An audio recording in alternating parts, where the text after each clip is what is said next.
What is going on, everyone? I am Steve, hashtag Team No Sleeves from Berk Family 54 Comics. Welcome to another Thursday night chat.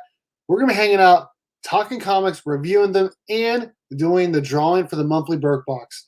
Before we do that, though, let's hit that intro.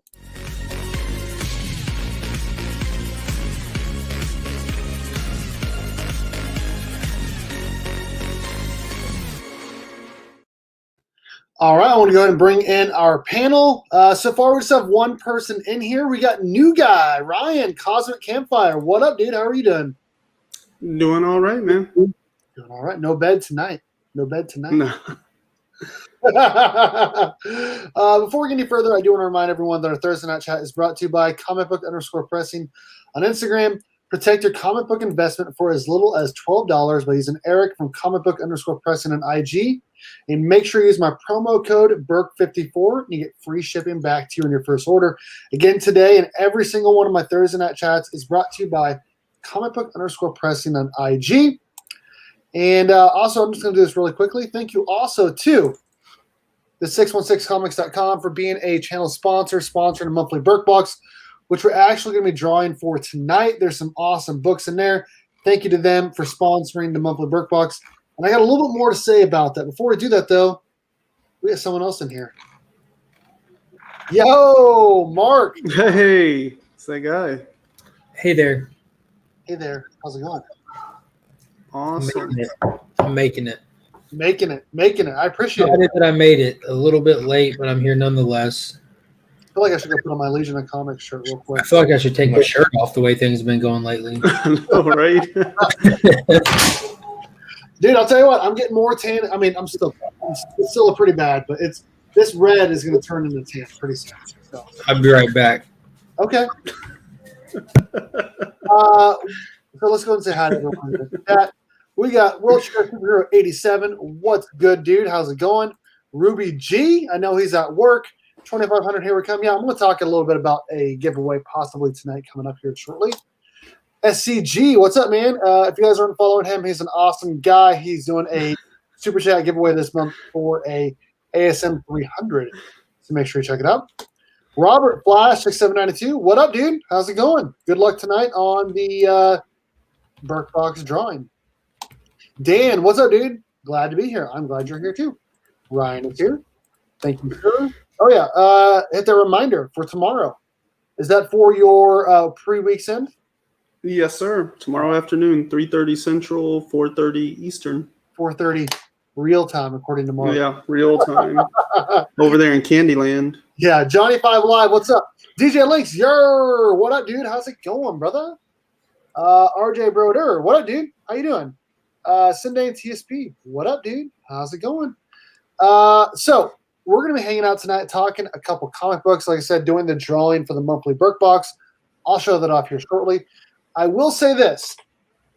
If we get to 2,300 subscribers by the end of the live stream, I will do another giveaway for a couple of books that were from those Walmart packs that I unboxed yesterday. So if you tell your friends, tell your family members, anyone, brother, sister, mom, dad, best friend, if we get to 2,300 subscribers during this live show, which right now I'm at 2,282, so I only need 18 to get there, I'll do another giveaway tonight. Freaky Louie, what up, dude? The Comics Lounge, I was just messaging him. How's it going? Everyone's saying hi to everyone. Okay, so this is the part of the show where we show off what books we got this week. I haven't been to the comic book store yet. I haven't been able to go. My sister's been in town. You guys know that I live an hour away from the comic book store, but I did read, obviously, Mighty Morphin, number 8, number 4, and Future State Gotham, number 2, which was my read of the week. I will pick up all of those next week, along with a few other books. Ryan, what books you grabbed this week, bud? It's impressive. You always go last till you don't have nothing. I know, right? Always throwing us out front. All right. So I wasted money on this. Was it not good? I really wasn't impressed with it. Dude, sweet cover. Yeah, I really liked this cover better than the just standard one. I mean, they were both really good. There was nothing wrong with the A cover, but that B cover was so much nicer. This was solid. I was impressed. See, I heard a lot of people say they didn't like that. We'll talk about it. This one, middle of the road. Like, it's not bad. There's just like a whole lot of things happening in it, and I don't know how much I really care about a lot of those things. Was that Detective Comics or Batman the Detective? Oh, no. Yeah, this is just Detective Comics. Okay. I guess they add Batman to the top to make it sell. I was confused for a second. Yeah. No, it's not the Batman Detective one, though. I haven't read any of that series. Eve number 2. I haven't got to read this one yet, but I've heard, like, pretty positive things so far. 6 Sidekicks of Trigger Keaton. This one, I haven't finished it all, so it's hard to say exactly, but I've enjoyed what I've read with some caveats. And then I picked this up out of the back issue bin because I wanted to get something, and this rye cover was really clean and really cool. And so I went ahead and grabbed that. It's also the Matt Kent run that really brought me into the Valiant universe. So that's what I picked up. I like it.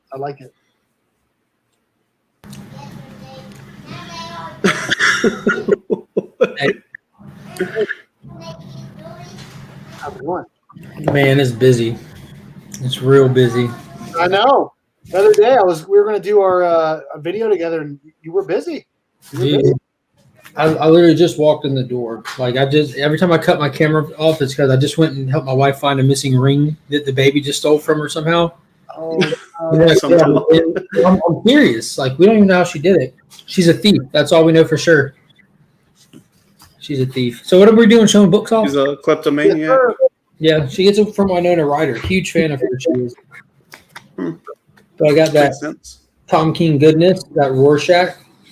I almost got that one just because of that cover. Look at that. I mean, if you know, you know. You know what I'm saying? I was like, I'm not going to know what happened in the first 9 issues, but So you'll be right where I'm at. nice. Oh, I got this brand new baby. You know what I'm saying? Check that out. whoa. Oh, Shiny. hey-oh. You need to get that in a bag and board quick, dude. I was going to send it off the grading. You know what I'm saying? There's a few pressable defects, but you know. Put her in the dunk tank. I want that. I can't remember what other cover was like this. There was a Berserker cover, I think, that I saw on somebody's members only live stream, and I'm like, man, that looks just like the cover A for Gotham. Look at that. Mm. Dude, that's sweet. That's really sweet. That's in the Berk Box. Yeah. I remember seeing you show it off Monday or Tuesday or one of those days, man. They're all just one day at this point. Got that Joker number 4. You know that I'm looking forward to reading these. Wait a second. You haven't read these? Oh, man, I ain't read nothing but Mighty Morphin, and I got a lot to say about it. Okay. All right. I don't really necessarily. I just say that because how else am I going to fill out the time on the show? But The only thing he's got anything to say about. So he's got to have a lot to say. I got a lot to say. Unless we don't talk about it a lot, then it don't matter. Justice League Last Ride number 2. Really pumped about that. Batman the Detective number 3. Also, like, man, that's really good. I don't know about number 3, but 1 and 2, man, they were really good. Detective Comics 1037. I'm even an issue behind on that. And then I did get that 1 in 25 variant of that guy. Nice. Old comb over there. And of course, Oh, no. the final volume of Batman Earth 1 came out. Super stoked for this. Holy bejeebas. Cannot wait. Look at that. I saw a review on Twitter for it. He said it was good. I'm sure it's good. The first 2 have just been amazing. And even if you read the first 2, you can already see where they're pulling from it for the new Robert Pattinson Batman movie. Is that it? Is that the whole? Yeah, of course that's it, man. Okay. You're picking up more tomorrow. What are you getting tomorrow? Oh, Christ. Questions. Man, what comes out tomorrow? or yesterday. What was it? Did you pick up Mighty Morphin 8? Yeah, I always get those, but I read them digitally. Here we go. All right.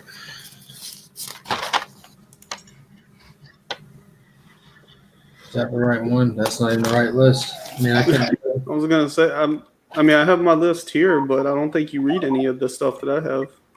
I don't think so. What's tomorrow's date? That's like very cool. Well, it would be for the 9th. Crossover 6. That was forever ago. Yeah. Man, I couldn't even tell you. Oh, the Spider-Man book is out this week. Yeah, I found it. Here we go. Spider, Shadow, Geiger, Iron Man number 9. And that's it. Small week. Yeah. Yeah, it was a Next small week for me too. Small. But there's some major potential if you want to start something new next week, too. There's some new stuff dropping. Is there really? Oh, next week is going to be so sick. Yeah. I dropped a video this morning about it. Look at it since one of us hasn't had a chance yet. Bangers for days. Supergirl. I was about to say, all I got to say is I'm about to be reading Supergirl for real. Hell yeah. I mean, heck yeah. All right, next week. Let's see what's coming out here. How are we going to start the show talking about next week? Well, that's the way it goes, brother. Dang. Okay, so we got Flash, 771, Nightwing, 81, which is going to be, I can already tell it's going to be my top 1 or 2 books next week. Venom 200, Probably. Justice League 63, which I have not read 61 or 62 yet. It's behind me, ready to go. Berserker number 3, that should be good. Let's see here. Radiant Black, you guys have been talking about that. That 0 Point Batman story Mark has been talking about. I think that should be the last one, right? Is it number 5 of 5? Let's take a look. Doesn't say. I was thinking June was supposed to be the last What's up, issue. how's it going? Warlord, what's up? Let's see here. The Legends of the Dark Knight number 2. Supergirl. 7 Secrets number 9, which is Austin and Mark's favorite.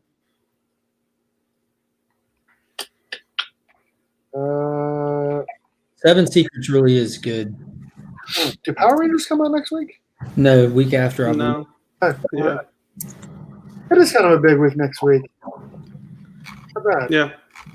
Oh, yeah. Ultra Mega 4, Compass number 1, Many Deaths of Layla Starr, number 3, Supergirl number 1, Static season 1 number 1. It's going to be a good week for new books.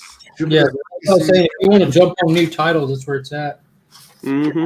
Catwoman 32, fire. Oh, Batman Fortnite is 6 books, so in July, I think. Next week is the final issue, I thought it said. I was thinking next week was the last one, but now they're saying it's 6, so doesn't that mean it would be next month? When I was looking at it, I mean, did it start in January or did it start in February? I just read the synopsis on it because I don't. And it's the conclusion. I don't know if it said gearing up for the conclusion or that this was a conclusion, but that word was in the synopsis, so it threw me off. Yeah. If it's not the last one, it's the second to last one. That's which one? You guys see the X-Men book next week? No. We're not talking X-Men. We're not talking giant size X-Men. Did you check this out? Planet size X-Men. Yeah, we talked about that a few weeks back on that week. Oh, yeah. Come on now. It's a celebration. It was like a 50-year something or something. 44 pages, $4.99. That's actually pretty good. Just 10 a page. Okay. What's that? Ultra Mega comes out next week. Mm-hmm. And it's the finale to the story arc. Oh, really? Yeah. Yeah. And then Radiant Black comes out next week. And I got to tell you guys, I am not giving that book a cent from my bank account. They get nothing from me. What is it?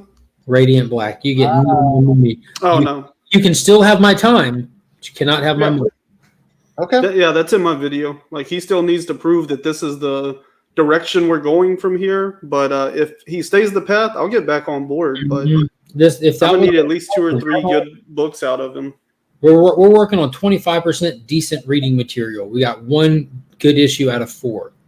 So, until we're getting a passing grade, I'm not even going to consider putting money into that series again. Wow. It's bad, but that last issue was. It was like a 3 and then a 5 and then a 2 and then we got like an 8 or 9. Like, that book was so good. I talked to Frank Gogol. I think I'm going to get him back on the channel the week before Edge of Darkness comes out, which is pretty soon, right? Yeah. They're a few weeks out. Yeah, I think we're still. Yeah, it should be at like 2 or 3 weeks out, I think. I wish I hadn't just closed that tab. On the 30th. So 2 weeks from now, we'll get him on. Yeah, we have some good stuff coming up. The 16th, so next week. Steve, did you see the Eisner Award nominee list that I shared? Yes, of course. Come on, now. Did you see that list I put in front of your eyes? I didn't know if you saw that. That chat moves quick, man. That chat moves quick. I commented. I did not agree with that. Yeah, I didn't think you would. No, definitely not. Definitely not. Like I said earlier, if we get to 2,300 subs by the end of tonight, what's up, tomorrow? I'll send your books out tomorrow. Yeah, probably tomorrow. It has to be tomorrow. If we get to 2,300 subs by the end of the night, I'm going to do an extra giveaway for a couple of books. Right now, I'm 18 away from 2,300. I'm at 2,282. If we get to 2,300 tonight, I'll give away a couple of books, and then after that, I'll announce my 2,500 subscriber giveaway here in the next couple of days. So if we get to 2,300 tonight, I'll do an extra giveaway.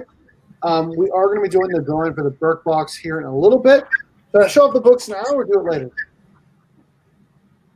Yes. We got to fill time anyway, so you might as well. Power Rangers. Okay, I'll just show off the Berk Box real quick, and like I said, we'll do the drawing for it later for the family tier channel members.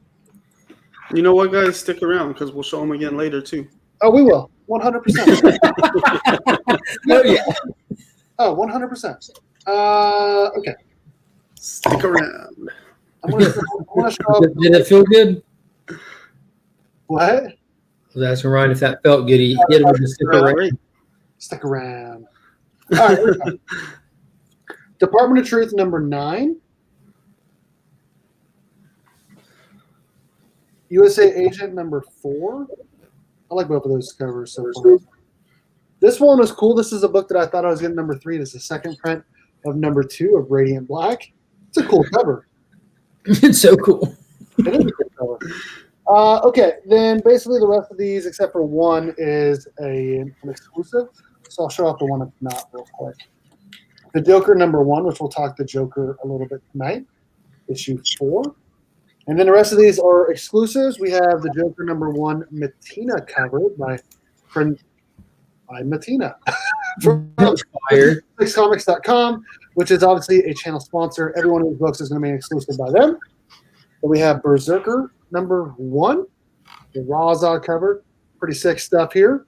Mm-hmm. I have this one and the other one, the blue cover, in trade dresses. Then I also got Batman the Detective number 1, Kale New exclusive. Geek Smarts, what's up? Mighty Morphin number 4. Ron Bernardo cover, exclusive from the 616.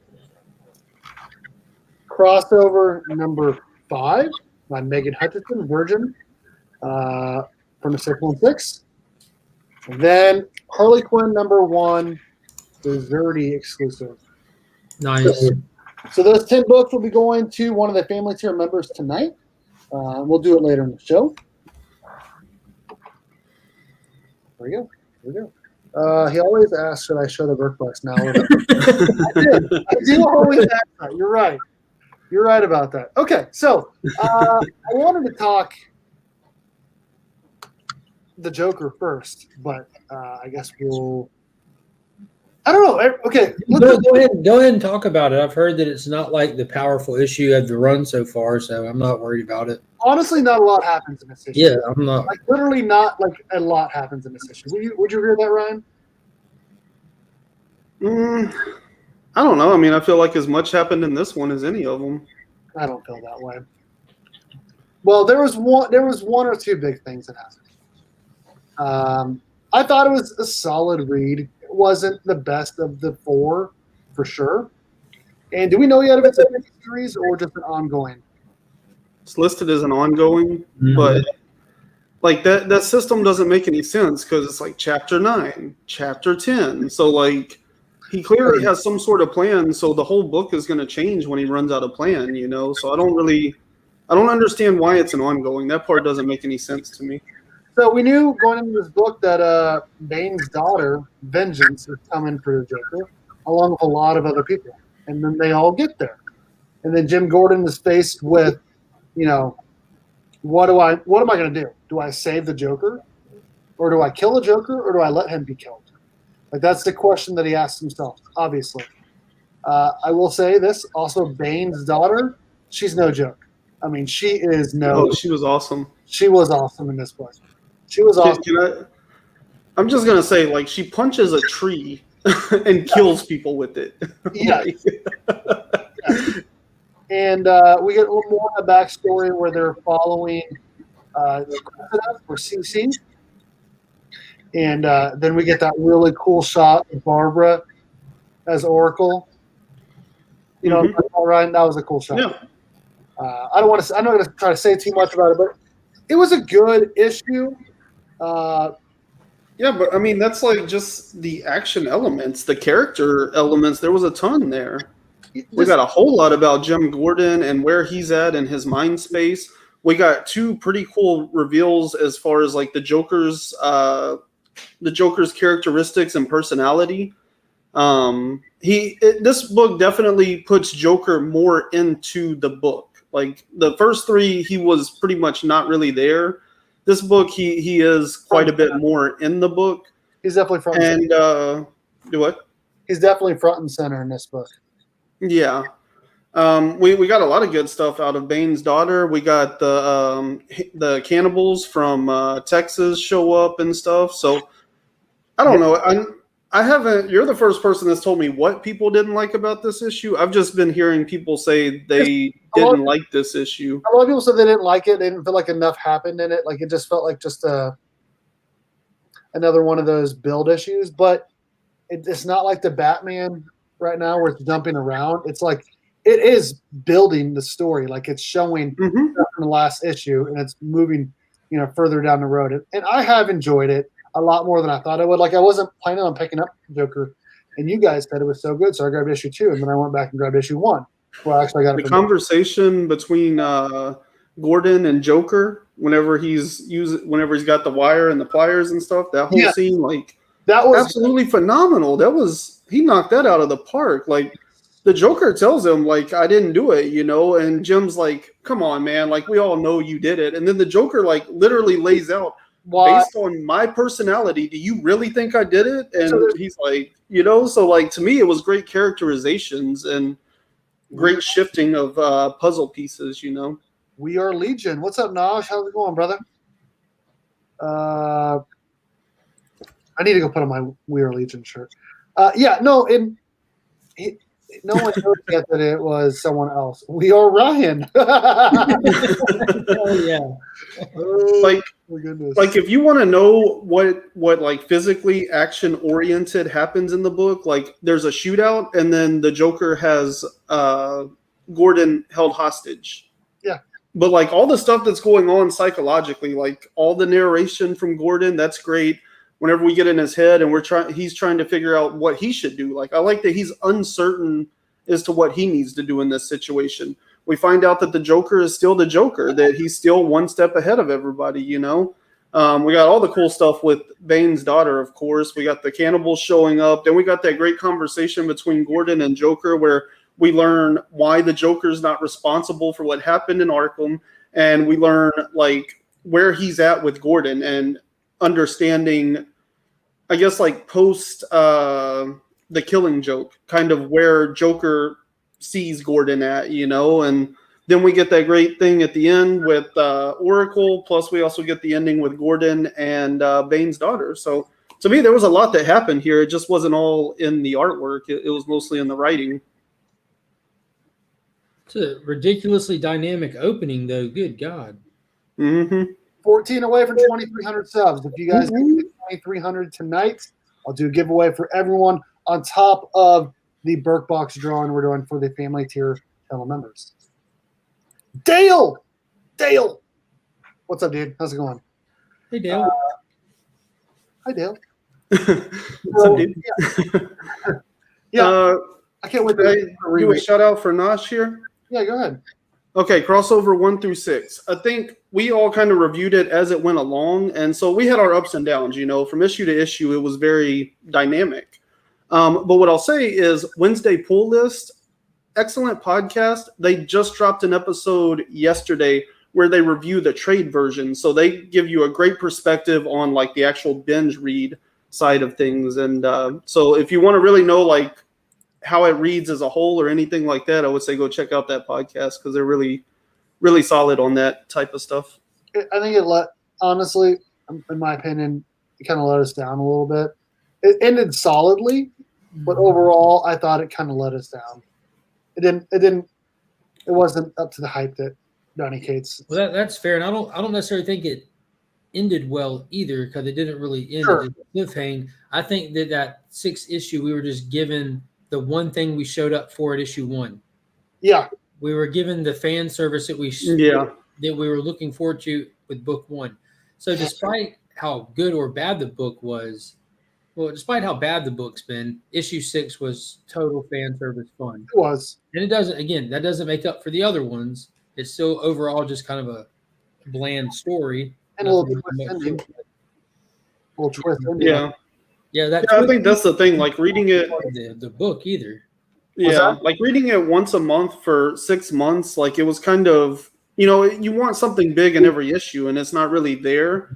Yeah, and like you said, it kind of feels like all 6 issues gave us what we kind of expected to happen in like 1 or 2 issues.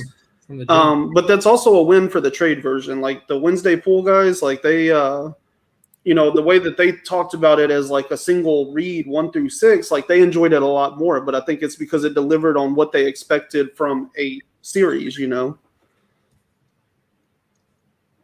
Still, they had their issues with it, but so I'm not saying it was perfect by any means. But if I paid that money and bought a trade and sat down and read all that just for like one decent scene or at the tail end of it, I'd still be like, nah, he's not winning yet.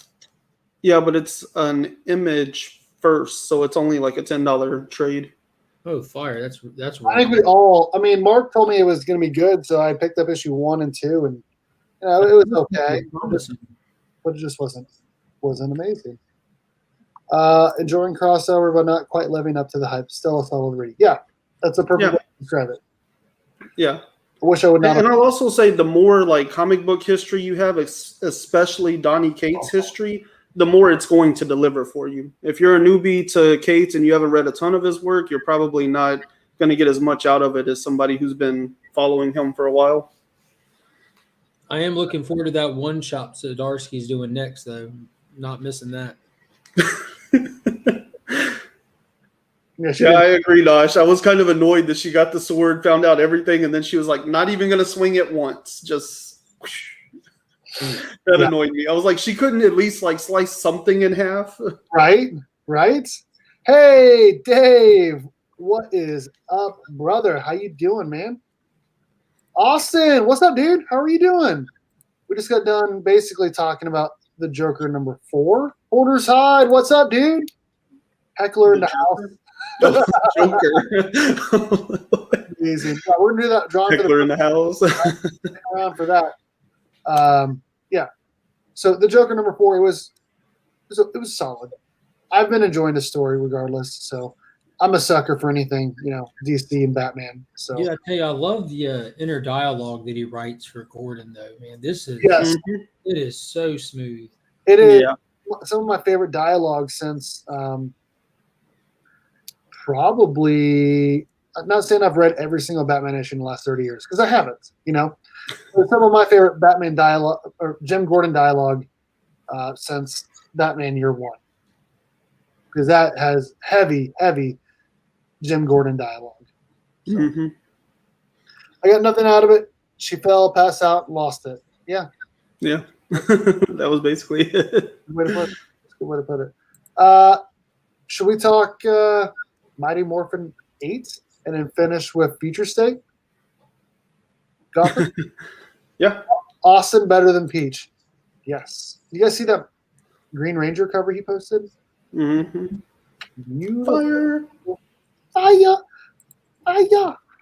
Okay, Mighty Morphin number 8. We got it last week. I think we all read it early, or maybe I think Mark read it today. Mm-hmm. Okay, all right. I thought it was good. I thought it was okay. It wasn't great. I'll be honest. It was not great, but it was better than the last issue. It kind of, it was a little bit what you expected was going to happen, or at least what I was hoping was going to happen after the last issue, where it pissed me off. But then it did a total reversal. But it was good. It was not great. I'd give it a 6.5 or 7. I know Ryan did not like it. Yeah, kind of the same thing, but I guess the more negative take on it, it was like a 5 for me. It wasn't so bad that I thought it was trash, but there's just I really like the stuff with Zordon at the beginning and stuff, the ancient stuff. That part's really good. The whole rest of the book, I don't even know the characters in it half the time. Yes, it was. I really didn't like the way that they handled Zordon here, and I thought that conversation with the military was so stupid at the end. The first 3 pages were the best parts of the story. Yeah, I can see that. Mm-hmm. I can see that. Yeah, that stuff's been really good. It's almost like he's putting all of his writing effort into just the lore. Sounds good, Austin. We didn't touch on it too much. We broke it down a little bit. So I just read the first 4 pages, and it's really good so far. Yeah, the bus just came through the building. It's really good. Yes. So, what do you think of Mighty Morphin, Mark? I enjoyed it. Real quick, just imagine a world where the last issue didn't exist at all. Okay. And the issue that we just got and the one before came together like butt cheeks. I would like it a lot more. It would flow perfectly without that unnecessary issue of the community coming together and what have you. But I thought the issue was just fine. Again, the stuff with Eltarians is amazing. I've been loving all the stuff with the Guardians. It's kind of like the whole DC paradox right now. I would give the whole price of admission just for that content. So everything beyond that, you're already forgiven, really, because I'm already just focusing on that. I thought there was a little bit of a continuity hiccup that they pulled, saying that the Zeo Crystal is like a slice of the morphing grid, because we've learned, well, those of us who actually read the whole Power Rangers run, we already know that that's not true or the case. I felt like there was a shot at me right there. I don't know. Have you read the whole Power Rangers run? I have. I've read the Mighty Morphin run. I've read the entire Mighty Morphin run. There we go. You can't be Solar Rangers or whatever bullcrap that was. You're either pregnant or you're not. Have you read it or you haven't? Hey, Beyond the Grid was a subtitle. It was still Mighty Morphin Power Rangers. And it was honestly, there was some content heavy run. There was, man. I read the first one and the last one. So we all There's no way it made any sense then. Well, because I was like, I'm gonna give this a try, right? When Mighty Morphin ended, and then they're going with whatever that was. I read the first one and I was like, no. And then I knew Mighty Morphin 40, the White Ranger and the whole team was coming back. I'm like, okay, so I need to, maybe there's a little cliffhanger or something happens at the end of 39. So at 39, I had no idea what was happening. No idea. Tell you what happened. Great. Wipe away clean that whiteboard. I didn't need to read that. So it shows up. 38. Yeah, dude, it was Beyond the Grid was so good. Just go back and read it, especially now at this point. Now that you've had so much more Power Ranger content that's kind of gone in all these different directions, you won't be taken back by reading a book that's in it. It didn't even feel like it was in a different direction. We just had all these people in Shattered Grid. What becomes of them? This is just what became of a handful of them, including Ranger Slayer and Grace. It's Yeah. It's their story too. Like, I hate to drag this tangent out anymore, but the first 4 issues of that are really rough. Like, they're trying to find their legs, and they're a little bit harder to get through. The 5th issue goes and does like a side story, and it kind of like works itself out a little bit.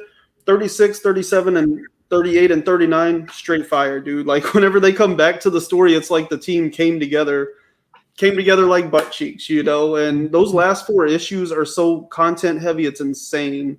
Like, the amount of lore and mythos they dig into in those last 4 issues is incredible.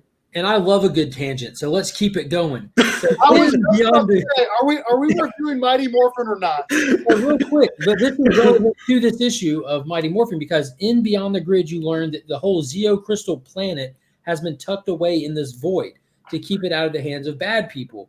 Like, they just found this sliver of Zeo Crystal that's hiding. I think it was in Rita's palace, wasn't it? Do what? Wasn't it in Rita's palace? What's your thoughts? Before it was Rita's palace, like, go back and look at where they were at. In Beyond the Grid? No, in this issue when they found. Oh yeah, in this one, yeah, it's inside of her palace. Yeah. Yeah, before. I thought you meant in Beyond the Grid. I was like, no, it was out by itself. We know that there's a whole Zeo planet where these crystals come from. They're in the void where Beyond the Grid takes place, and it's intentionally put there outside of time. We also learn that the only physical sliver of morphine grid that's what the Solar Ranger is powered by. That's why the Solar Ranger is so powerful. So that is not what a Zeo crystal is. So there's a lot of like content that they're calling back to from that run. It was really cool. So I thought that was cool.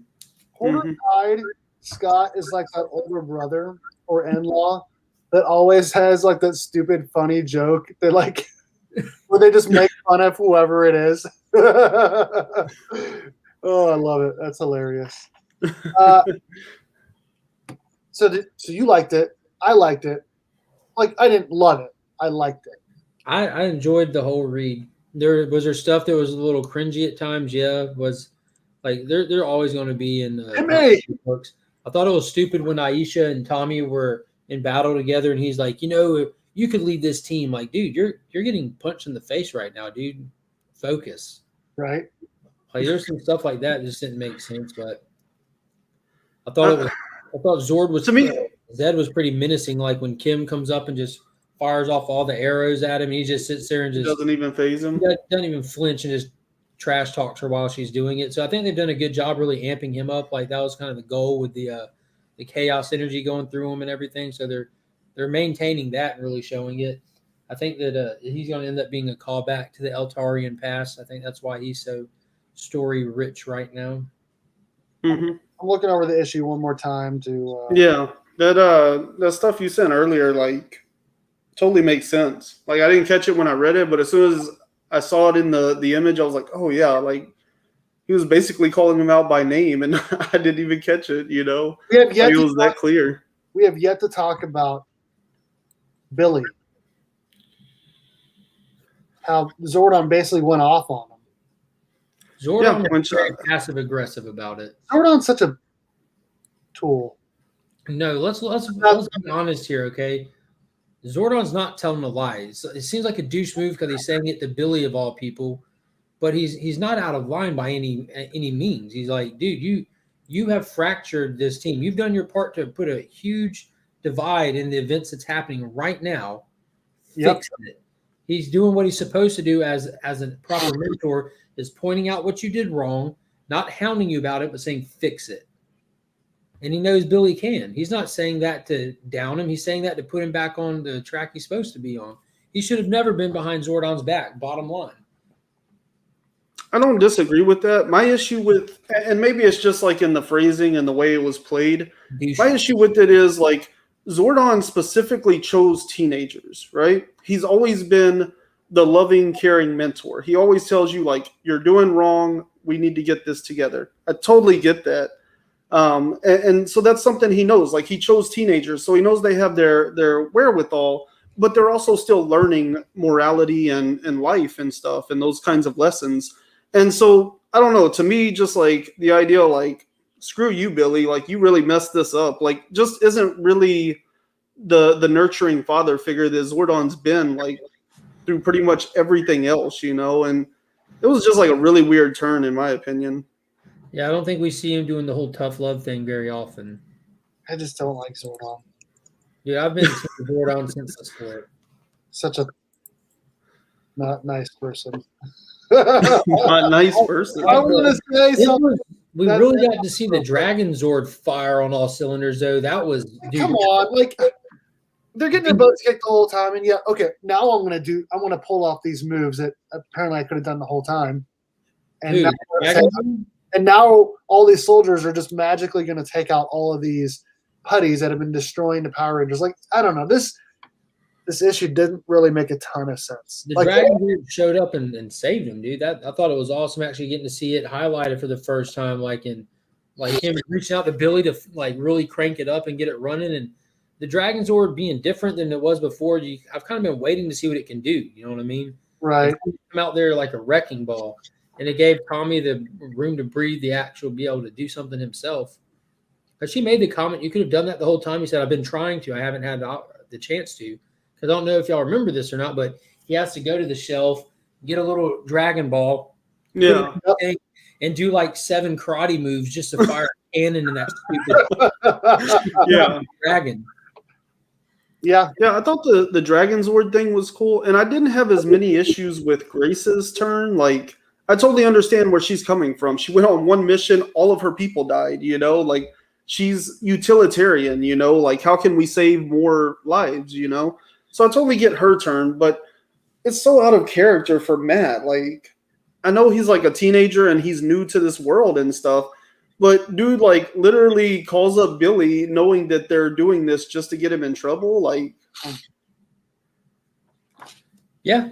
All right, let's hear. He's like, I told you you're gonna have to do things that you don't want to do sometimes. Now's the time. You're never gonna forgive me.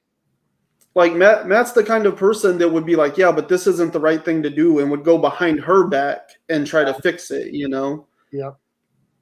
It was just really weird the way that Matt just like kind of went with all of her plans, even though he kept acknowledging that they're bad plans. I was like, that's not the Matt that I remember on the moon. It's not the Matt that I remember in high school. Like, well, do you remember that phrase that they had that conversation? She said, when you signed up for this, we talked about this. You're going to do some things that you don't want to do, and you're going to be having to follow some orders that you won't understand yet. Mm-hmm. Welcome to that moment. She's acknowledging basically that like this doesn't make sense to you right now, but just stick around and it'll all make sense. She's got bigger plans, and he knows that, and they're trying to get to a. They're never going to forgive me. Grace isn't a bad guy. She's just a C word. No, yeah, like I said, I understand her perspective. She's a utilitarian. It's all about the survival of the team because she's only ever went on one mission, and all except for one of her team members died under her command, you know? So, like, to me, Grace has actually been very well written because it makes sense where she's coming from, you know? She's turning into the Waller of this. Oh, wait a second. Yeah. Where she says, now don't screw this up, Grace. Is that supposed to be her bubble, or is that supposed to be Matt's bubble? Is she talking? No, that's her bubble. She's talking to herself. Talking to herself? Yeah, it's supposed to indicate that she has some kind of master plan to all of this.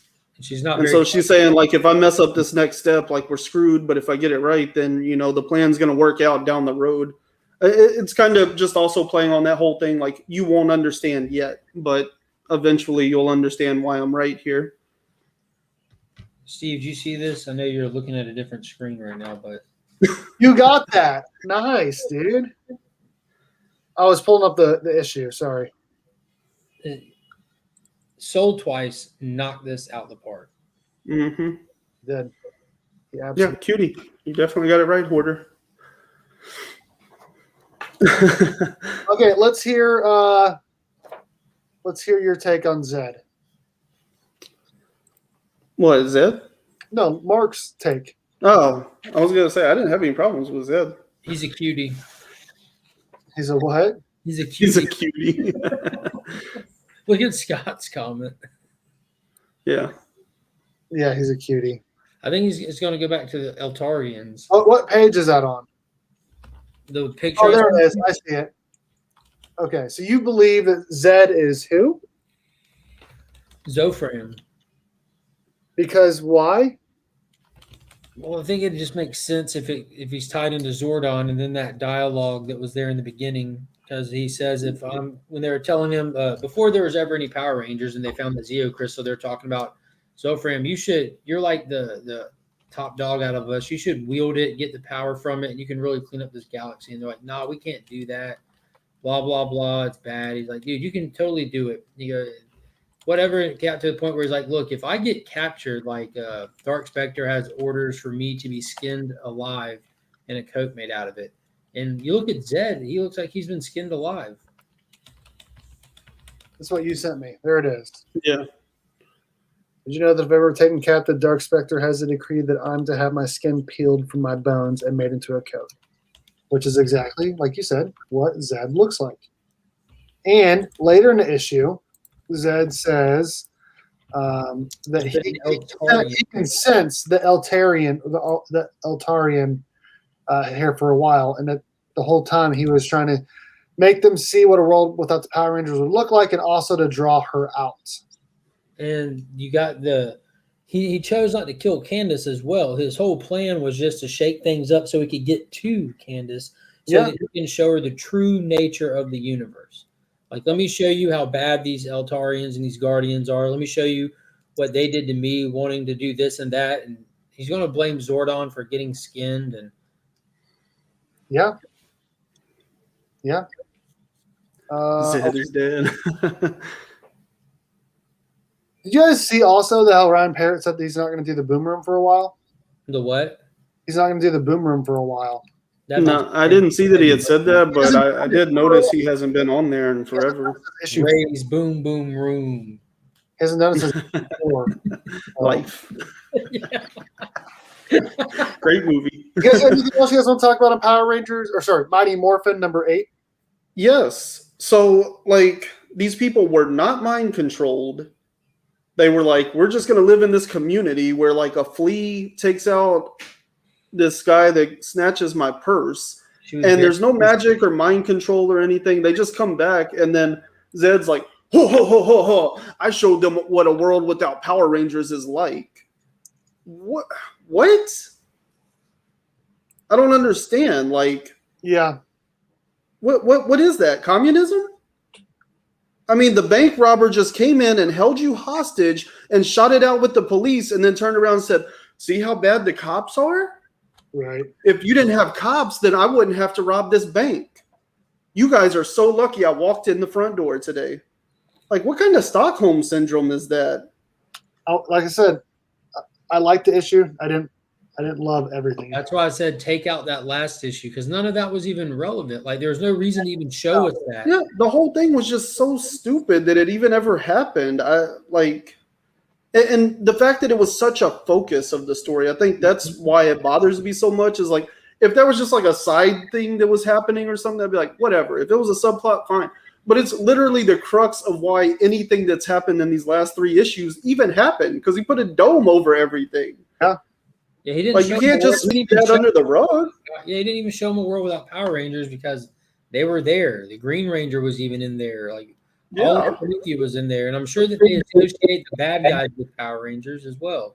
So, like, you have all the buddies in there, the monsters in there. I mean, Zed's literally like, look how nice things are when there's only bad guys. When the good guys show up, they destroy everything.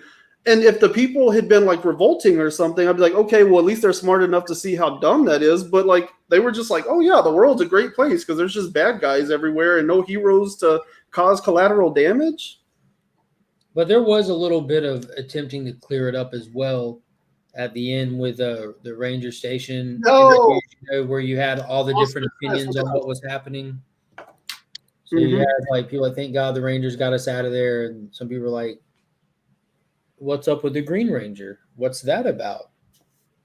It did. The issue was calling itself out in a sense. It didn't hit. You know what I mean? Like, there's no reason to call it out because it should have never happened to begin with. Shouldn't have had to. Yeah, it's one of those things like this issue. Like, I've been kind of borderline on Mighty Morphin for a while, and this issue just, I don't know. It was really annoying, some of the characterizations there, and I'm still in on Power Rangers. Like, that one's still good enough to keep me around, but other than reading Mighty Morphin for the show, like I don't know how invested I am as a reader at this point. Like, Right. it's just something else to talk about for me right now. Yo, they just got done doing their show too, where they also review some books, which we're going to talk about the next book, which they talked about on their show, Future State Gotham #2. Yeah. Unless anyone has anything else to say on Mighty Morphin 8. Are we done there? Okay. No, yeah, that's pretty much it. My main gripe, Future State Gotham #2 is my read of the week. I thought it was amazing. My only gripe was the same from last issue. It needed to be in color. Like, I get the whole black and white. They're trying to do different things. Probably even save money at this point, right? But this series is too good to be in black and white, right?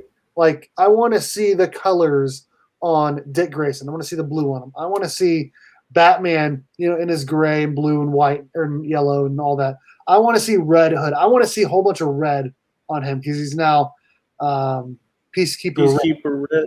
Yeah. Right. And I want to see the whole thing. Like, I want to see that. I feel like I'll AOK you some colored pencils.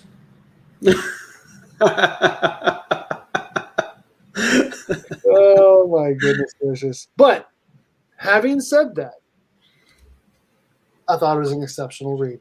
Joshua Williamson just knocked this one out of the park. 100% knocked it out of the park. I love that beginning scene where he's fighting the Bat family. And he's still having to hold back and not tell them what's happening. It was cool. Also, I'm going to try to say this without spoiling it because I know Mark hasn't read it yet. Go ahead, man. It is fun. We do find out who the person in the alley is, and it's honestly who we all expected it to be. That was an incredibly weak reveal. So weak. They should have waited another issue for that. But it should have been somebody else. It was so obvious who it was going to be. And then the way that they did it, kind of lets us know that they even knew how weak of a reveal it was. Sure. And, we also get, I think it was Dick and Tim talking to each other about Jason and all that stuff. And they're like, oh, he's lost his way. He's not part of the Bat family anymore, all that stuff.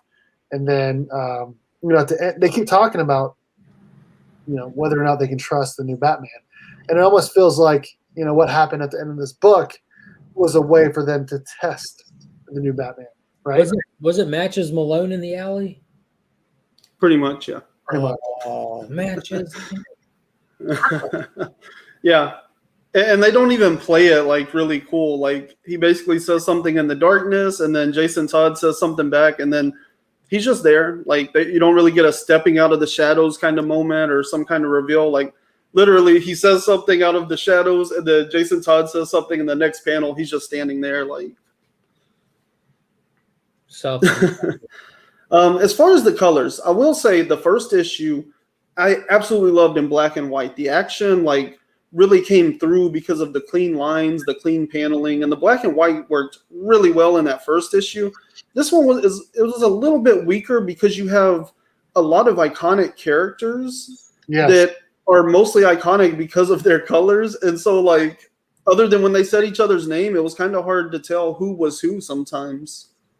Yeah. And honestly, it was hard to understand exactly what happened when that guy's arm electrocuted or something. I couldn't even tell honestly what was whose sword is that? Dude, I don't know. That's what I'm saying. I was confused a little bit. He took his chain, right? Swings it around, throws it into Final Fantasy VII, snatches the sword off of Cloud's back, pulls it back into our world or his world, and then throws it back into Robin Eternal's arm and basically disables him because he has to regrow his arm now, Oh, I want to get more stories with him, man. Yeah. This is talking about how he's immortal now. They talked about the way that the fight plays out, it makes sense. It's a smart fight, he disables the strongest opponents first, and then he goes after the weak people now that they don't have somebody strong to step in between them, So he plays the fight smart, but I don't know who carries a giant sword like that. I don't even know what character that is. I think they say Jefferson at some point. So does Black Lightning have a giant sword? I was confused by that too. It just Oh, the Bat Fam, yes. So you never figure out who Yeah. it is, who the person with the big sword is? Because I remember the final page of issue 1, we see the Bat family there and Sky from Final Fantasy. Conan. I just hope they make it into like a trade and where they actually put it in color. You know what I mean? Mm-hmm. You don't think so? I'm fine with it in black and white. Read this issue and then tell me that. Yeah. Okay. Hold Because on. I'm like 110% on board with the first issue being in black and white, but this one gets a little bit confusing It gets without very any confusing, colors. but still, like I said, it was still my read of the week. The Yeah. read for this book.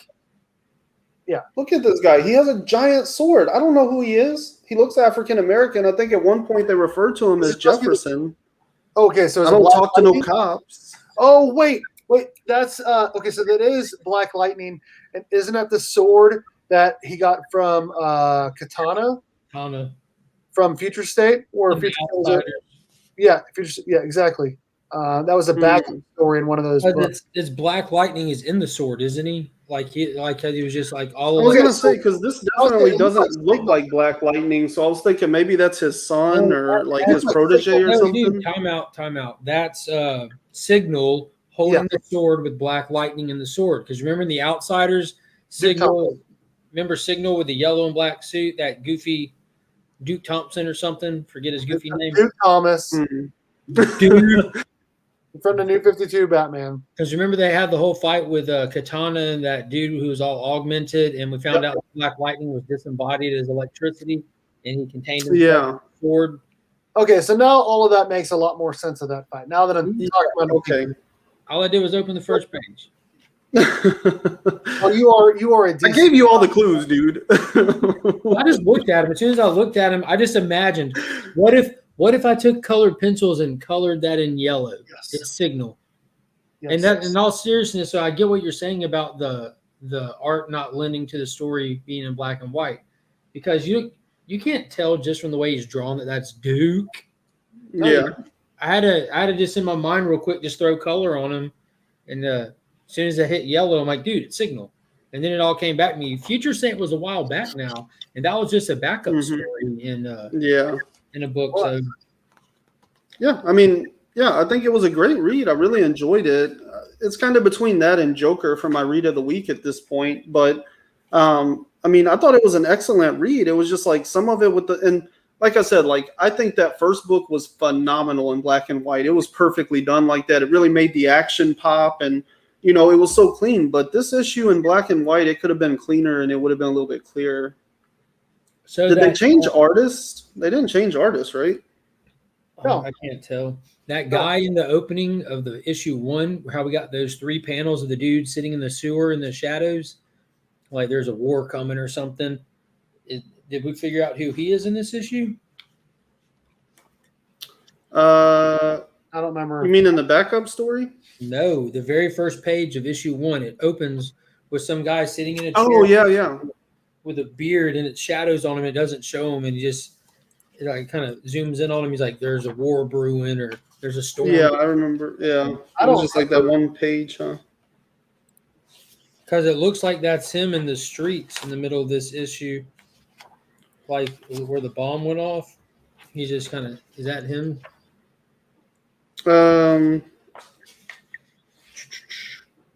Throwing the axe. Yeah, is that him? Yeah, we don't know who he is though. That must be Conan. What up, Carly? Right. How's it going, brother? How you doing? Yeah. Oh yeah, because he saves the people. That's right. They're all like, "Oh, Big Brother's always watching," and he's like, "Forget Big Brother." Yeah, I like black and white sometimes. Like it does well the TMNT, but I don't know. I always do feel like comic books are better in color. Like I do like if I go back and I do the color classics in TMNT, it's significantly better. Mm-hmm. All right, that'd be a good idea. Let's all just color these in, Steve, and do like contests to see who colors them the best. Yeah, that actually would not be a terrible idea. They hold no inherent value beyond just the $3.99 cover price. So let's. Yeah. I'm gonna. Oh yeah, they do. I don't know if you can even see it, but there's like red on the word bubble there. It's like, why does this one word bubble have a red outline? Kill them both. I'm gonna start making this list for the Berk Box drawing. You guys talk to to the peeps while I do that. Well, I wanted to ask about the backup story. I didn't read it. You didn't read it? No. Oh, it was pretty cool. I actually enjoyed it. It's John Ridley who's doing a lot of little stories, and he's very hit or miss for me. He did a backup story in Detective Comics this week that I swear the entire story is based around literally one line of dialogue. Lucius says, I've worked hard to build a life to protect my children from a world that doesn't want them, or something to that effect, So it's quite literally saying, like black people are under more pressure than everybody else. But there's a whole story just to make that like fit in, and it like doesn't really jive that well to me for whatever reason. I was like, this is weird.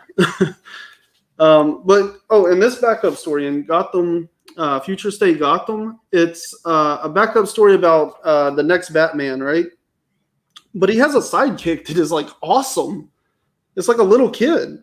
I don't know. I haven't read any of the next Batman stuff other than the Future State book, so I don't know who this character is, but like he or she shows up and like wrecks shops so good. Like, like they get this big fight.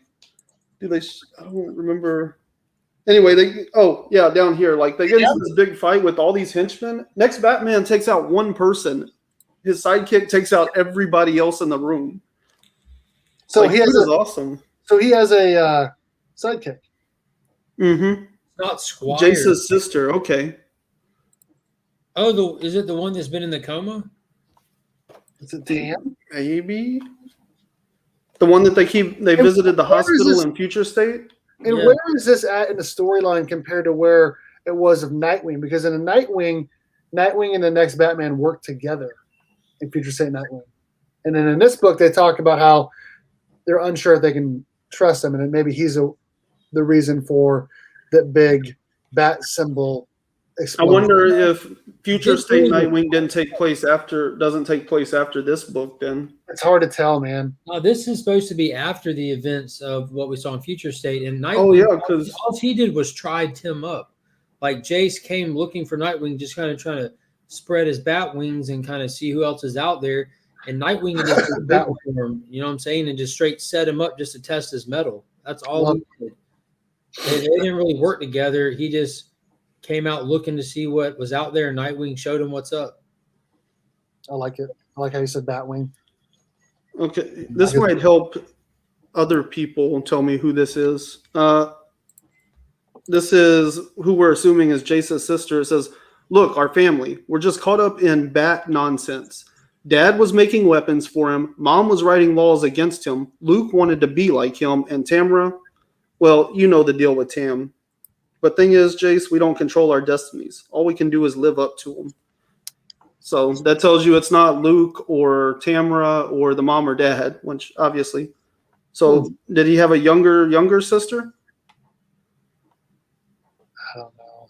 I believe he had a little sister. I don't know how many he had. Guess we're gonna find out. Yeah. I don't know. She was like super awesome in this. Like she comes out of nowhere and wrecks shop, cleans house, and packs it away and tells Jace what to do. Could this be like the next Robin? Mm-hmm. There's 1,000 Robins at this point. Cloud Hunter the next Robin, or is he Red X? You know? Right. That would be a pretty cool Red X if it was this girl. Of course, she seems younger than Red X, even in the future. So I don't think it is. But Carlito's saying hi to Legion. Hey, Carlito. How's it going? Okay. We are 3 weeks out from the crane signing. 2,000 Robins. No, we are 2 weeks out from the crane signing. Nice. There's 2,000 Robins, right? 2,000 Robins. Looks like we're still about 12 away from 2,300 subs. I'm not sure if we're going to get there for the extra giveaway tonight or not. But, Major X. Man, that was short-lived. oh my gosh, Major X. Liefeld's next biggest creation. Yeah, his big return. Yes. That flopped like with the first issue. Which, by the way, I sent this to a couple of you. You guys saw this. I just want You to okay over there, Mark? I want to show it off to the chat really quick. What? CGC. You're like, I'm pulling the sleeve. I'm multitasking. CGC did something really cool. They put my name on the label. So oh yeah. this book was signed by JDF. This is a completely different, this is not one of the ones I sent in to be signed. Or Completely not different. one of the ones that I green signed to send in. But if you ever send in one of my variants for Mighty Morphin number 4, on the label, it will say 616 Comics, Joel's Art Collectibles, and Berk Family 54 Comics exclusive on the right side, which I think is pretty freaking cool. I just found out today that they were doing that, and I'm super stoked on it. Super stoked. So, especially after considering my logo's on the back of the book, but editorial didn't get my name inside the book, so that kind of made me sad. But I'm excited to have my name on the label of the CGC label. Thank you. Yes, thank you. Yeah. Okay, are we ready to do this Berk Fam drawing? Let's do it. Let's do this. I mean, I am. Are we But going to look at the books again? Sure, we can show off the books again. Put in the chat. Put in that Berk Fam chat that I'm drawing in like 1 minute.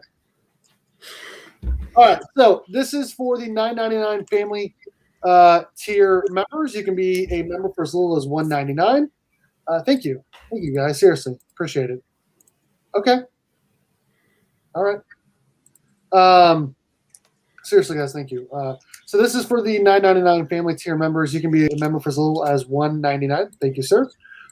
There is the $1.99 level where you get access to the Berk Fam chat and all the emojis and just general support. At $4.99 you get and the members only. And at $4.99 you get all that and shout outs and videos and access to videos early. At $9.99 you get all of that, and also you get an entry into the monthly Berk Box, which we have this month. We have 20 $9.99 family tier members, but 18 are eligible since you got to be in the Berk Fam for at least a week before the drawing. So I'm going to go up, show off these books again really quick. We got Radiant Black number 2, the second print. We got USA Agent number 4. I can send it in for you, Carlito. Department of Truth number 9. I can send it in because I sent in books myself, and they're going to come back yellow label. So I'll talk to you about it at the Crane signing. Harley Quinn number 1, the Zerdy cover, exclusive. Crossover number 5, Megan Hutchison Virgin exclusive from the 616. Mighty Morphin number 4, 616 Comics exclusive. Virgin by Bob Bernardo. Batman the Detective number 1, 616 Comics exclusive by Cale New. Berserker number 1, 616 exclusive by Raza. And then we got the Joker number 1 regular cover. And then we have the Joker number 1, 616 exclusive by Matina. So let's go ahead and run this and see who the winner is. I'm also going to be sending out the winners from Tuesday's members only stream. Manuel from Tomorrow Cinema won the Batman books, and Remy Q won the Power Rangers books. oh, nice. Okay, so these are the people that are entered to win.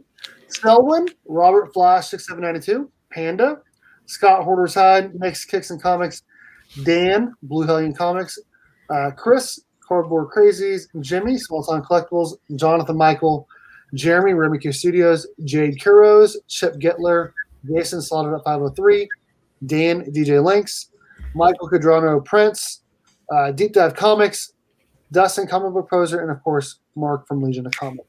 Hey. Let's roll this dice. I see 6. You guys see 6? That's a 7 for sure. All right, here we go. Let's randomize it. 1, 2, 3, 4, 5, And then the winner of this month's Berk Box is. Oh, yeah. If you want to be a member, family tier member. Where's my Amex? If you want to be a channel member, hit that link in the description of all my videos. Off-World Adam, what's up? Okay. Made everyone wait too long. Here's the winner of this month's Berk Box is. New guy. Nick's Kicks and Comics again? He always wins. 2 months in a row? Dang, Nick. That's what's up, dude. Membership canceled. Yeah. You already have his shipping label ready, don't you? I don't know. Nick, congrats, sir.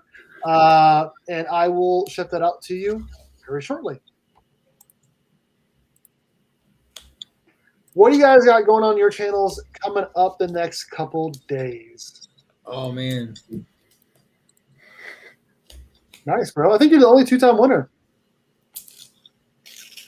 How many have you drawn? Like 3? What? I've been doing it since November. So we've done like 8 or 9. Nice. Won, DJ Links won 1. Remy Q won 1. That's awesome. What do you guys have going on your channels coming up? Yeah. What's tomorrow? Friday? Of Community course. Hangout day. Poser won 1. Yeah. Tomorrow morning, Mark will be doing his thing. Tomorrow afternoon, I'll be doing my thing. I just dropped the link a second time so everybody can hit that button.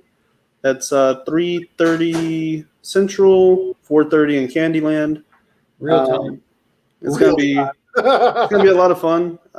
We'll just hang out and chat and make it a good drive time. I think a lot of people get off around that time and stuff. So if you're driving home, just put it on in the background and listen to us talk about stuff that we talked about Tuesday and Thursday. It'll be great.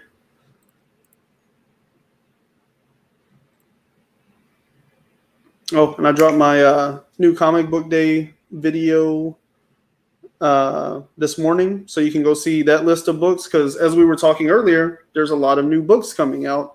And so I talk a bit about Supergirl and Compass and a couple of other books that are coming out this I need to next catch week. up on everyone's, man. I've been busy with family and whatnot. Mark? Tomorrow morning, I'm He gonna. sent me that, so that's why I'm pulling it up. Yeah, when I do stuff on my computer, I have to share it into a chat so I can then pull it up on my phone and be able to post it. Whatever. But in the morning at 7:30, Doing it all wrong, bro. Yeah, I know it. So at 7:30 in the morning, I'm going live for the Friday morning comic talk, which is being rebranded appropriately as the Legion of Comics Community Hangout, because that's what it is. I go on at 7:30 a.m. with Tyler from Whack Comics and start shooting invites out to people as I see that they're stirring. And just if you're a member of this comic book community and you want to hang out with other members of this comic book community, come hang out. If you're free and available, come jump on the live with us and we talk about comics, the weather, whatever. Like we literally just hang out. There's no format to it. Let's just kick it for as long as we can. You know, the shorter shows go for a few hours. The longer shows have hit over 6 hours. So we'll see. That's what's up. And you got your new comic book day preview on Saturday? Yep, at Week's End on Sunday at 9 o'clock. Every Sunday at 9 o'clock. Complete spoiler-filled review of the past week of comics and more. So y'all know that we'll be talking some Loki on there. Oh, I need to watch that. Yeah, you do. Haven't had time. I would say what I thought about it, but I'll wait till later to say what I thought about it. Maybe tomorrow. Okay. My son mentioned it earlier, so we're probably going to watch it tomorrow evening. There's not really anything to spoil about it. It was a proper first episode where, just it sets the tone and the setting of the story and then gives you lets you know what to wonder about, if that makes sense. They don't no big deals or anything, but look this way and be curious over here. It was really cool. Nice. My son, right? He just turned 13. So this year alone, right? We've had WandaVision. I knew he wouldn't really be into WandaVision, but I showed him, in case he would be interested, because he was born in 2008. So he grew up with, the MCU and stuff. So that's kind of his jam. So I showed him WandaVision thinking he wouldn't like it, and he didn't really get into it, of course. Falcon and Winter Soldier come along. I'm like, hey, look. And he watched like a little bit of the first episode, didn't get into it. And I went ahead and showed him the last episode with the new Captain America suit and all that, Thought that might hook him to go back and watch it, but still no interest, right? And then today he's like, did you know there's a new Loki show? And I was like, yeah, but I didn't really know you were into Loki. It came out the first episode came out the other day. Probably. And I was like, I didn't know you were into Loki. And he's like, well, it's Thor's brother. And I said, yeah, but Thor's not in it. It's about Loki. Yeah, but that's his brother. He's cool too. You're raising a villain, Ryan. You're raising a villain. I love it. Right? Doesn't fall far from the tree, does it? Nice. Yeah, Steve, we're on vacation now, so I'll be sure to. I won't waste any time shooting you a message in the morning. I'll just go ahead and hit that call button on purpose for the first time in my life and just. Do you have my telephone number? Make your phone ring. I mean, I don't think you do have my telephone number. I have Instagram. Yeah, but I have notifications turned off. Yeah. Mine's too. That's why y'all don't have my number. I have Ryan's number. I have Ryan's number. I have Ryan's number, and I have Panda's number, and I have Dustin's number. I don't have Mark's number. You have to hit me with those digits, bro. Ooh. Chirp me on my next tail. Know what I'm saying? I'll try to give a good pickup line so I can get your number. I'll give you my pager number. That's the best I can do for right now. Your pager? Yeah. Nice. Oh, I did watch the first episode of Sweet Tooth last night. So as the chat probably collectively cringes, because I'm sure it goes downhill at some point. I really enjoyed the first episode. It was really good. My 3-year-old, she's developed this attitude problem, you know?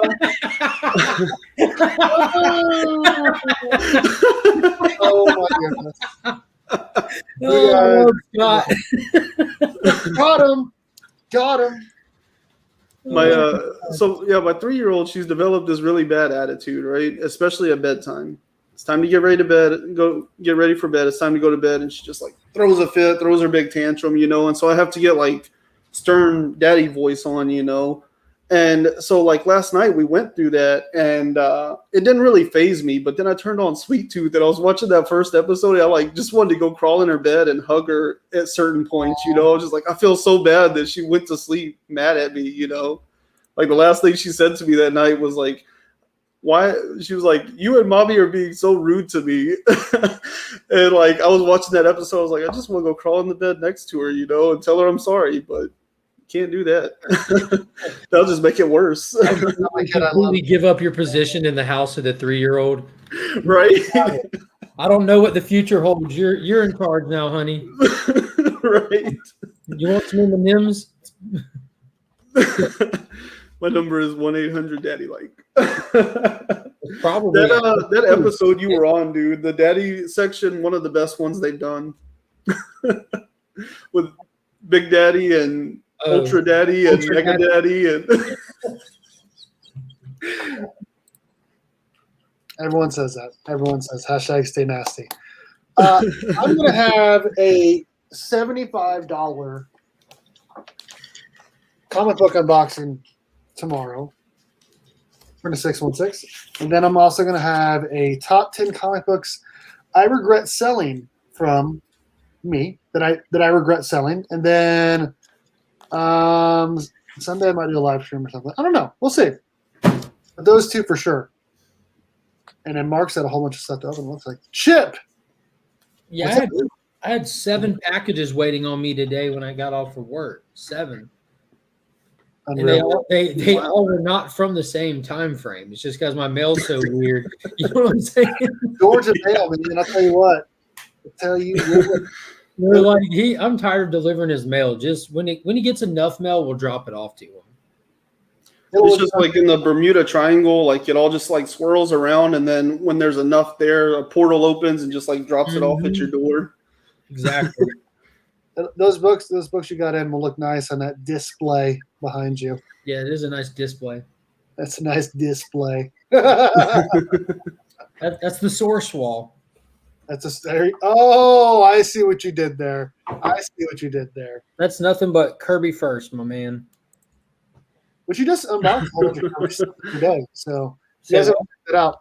You just unboxed a whole bunch of Kirby stuff the other day. Yeah, I got some other stuff. But I got that Jimmy Olsen, the first appearance of Darkseid. Like, there's this first full and or whatever, but that's his actual first appearance. He like. Yep. In a cameo on a TV. Yeah, I'll be honest with you. Like, if you're gonna call something a cameo, his rollout really was like silhouetted in the back, not named. You just know there's someone there. Just like most people miss it. Of a face on a monitor off to the side. Like he wasn't actually. He was just this looming presence that was coming eventually. It's really cool. Yeah, he also changed his color on his name again. It's been about 4 or 5 different colors in the last week. I wouldn't know how he must. I know he knows the StreamYard people. He pretty much runs StreamYard, but to be able to change your YouTube name that many times, he must know those guys too. He must, man. He's just a Google bot. That's all. He's just a bot. On Bunny Mask, I read the blurb on it. I was like, this seems somewhere between gimmicky and tropey, and so I kind of passed on it. And at this point, it's hard to tell because, like Chip and Tyler are both kind of saying here. But the other big influence on me for this, too, is Taylor Winder, and Coco, what up, dude? He kind of says the same thing. Like, it was a good read, but, like, it's hard to tell what actually happened. And, like, basically he's like, I don't know why, but it seems like a good read, that he enjoyed it, but he can't really tell you why. So that's kind of what I get out of most people is like, they're like, I don't know. It was a good read, but I don't really know where it's going or like what it was all about. So sounds like it could end up being like a great series or just like a total bust. Who knows, I'm probably not going to read it. I'll be honest. I doubt you will. Literally about to get out. It's billed as like a horror book. So. Someone comes up in the waiting room. Perfect. Let's say guesses on who it is. Ooh. Panda or Dustin? Ryan, what do you think? I don't think it's Tyler. He's at work right now. So. Boom. Yep. Dustin. I thought he was holding the hat up. Nope, there's a head in there. There's a head in there. What's up, brother? What's going on, guys? What are you up to? Just got done selling off my precious loves, and now I have to package them and send them to other people, which I don't want to do. I'm sorry. So, did you end up selling that book that you made that video on? That's such a vague thing to say. Oh, I sold. It like was they don't do 1 to 2 videos a day.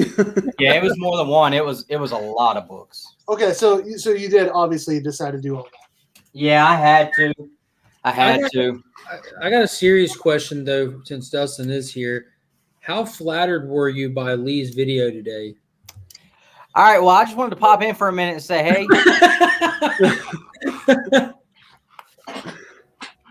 That was pretty funny though. I need to go watch it. What happened? Oh my god! I'm not telling you, man. Go watch it.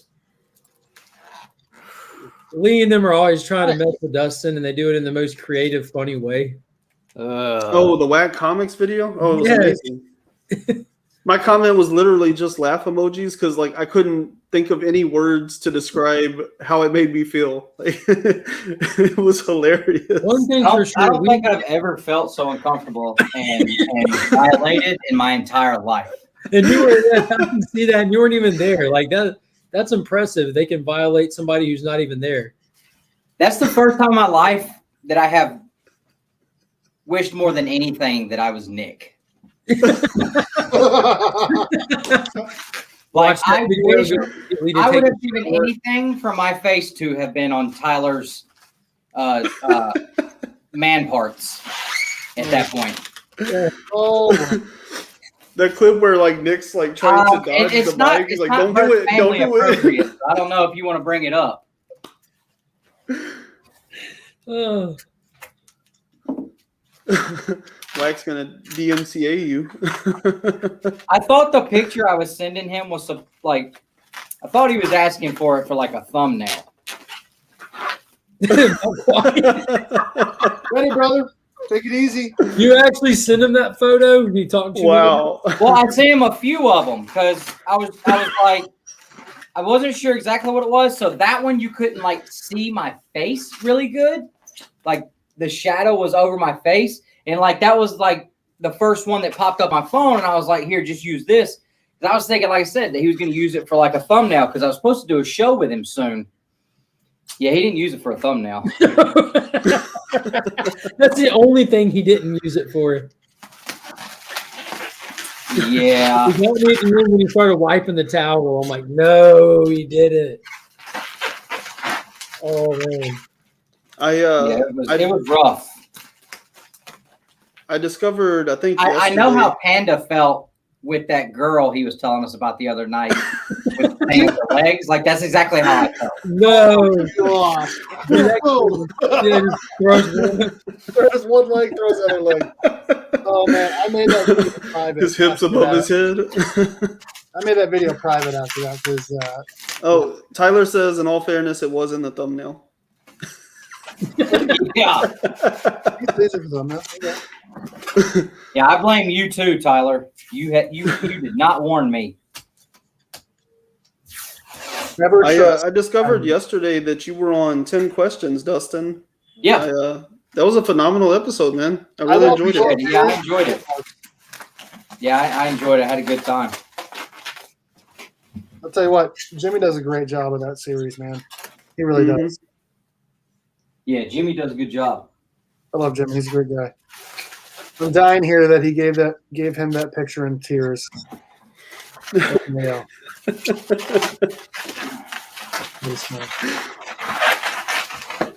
Well, we were about to get out of here, so I guess packing up that Amazing Spider-Man 300 I wasn't supposed to sell for like 2 more years. Did you sell it for $675?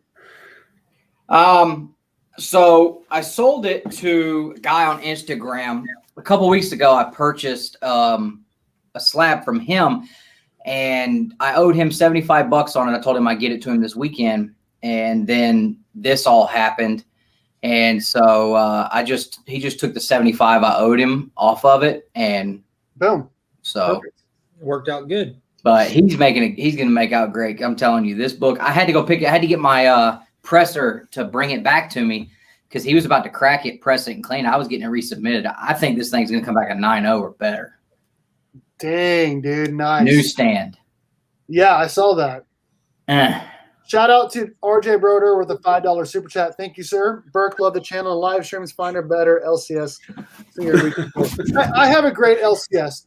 There's none in town. I just got to drive an hour to my LCS, which is a great LCS for the Plains County is. But it does suck living in Kansas. I'll be honest. It does suck. So. That's all right. I have to drive 20 to 60 minutes to my LCS, so. Why do you need more warning than Whack Comics? Right? Oh shoot! Right? Never. I mean, yeah. Oh, he really lived up to his name this time. I gotta watch it. I'm gonna go try to go watch it after we get off here. Oh man, it's a short one. Wasn't it only like 2 minutes or something? I think it's 7. It's 7 minutes, really? I think so. I think it's like 7 minutes and 10 seconds. Well, I appreciate you, Mark, Good Lord. Ryan, for coming on, and Dustin for coming on the last couple minutes. We had a good show.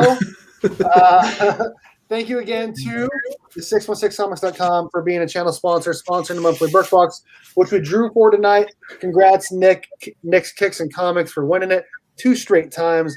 That's awesome, bro. Congrats to you. Thank you also to comicbook_pressing on Instagram for sponsoring tonight's Thursday Night Chat. If you ever need any comic books press, make sure you hit up Eric over at comicbook_pressing on IG. And make sure you use my promo code BERK54 to get free shipping back to you on your first order. Thank you also to the channel members. In the family tier, we got Flash, $67.92, Collectibles Lounge, Adrian Panda, Porter's Hide, Nick's Kicks and Comics, Blue Hellion Comics, Cardboard Crazies, Small Town Collectibles, Legion of Comics, Warlord, Jonathan Michael, Remy Q Studios, Jade Kuros, Chip Gittler, Slaughtered Up 503, DJ Links, Kizrano Prince, Deep Dog Comics, Comic Book Poser, and Actual Dracula. Thank you guys for being in the family tier. And a friend tier, we got New Guy who is here with us, and Adrian APM, and lots of awesome people as well in the supporter tier. Obviously, Legion is also in the family tier, and Dustin is in the supporter tier. Thanks, everyone, for coming on. We had a great time. Thank you, sir. Appreciate it. And as always, go Cats, Cowabunga,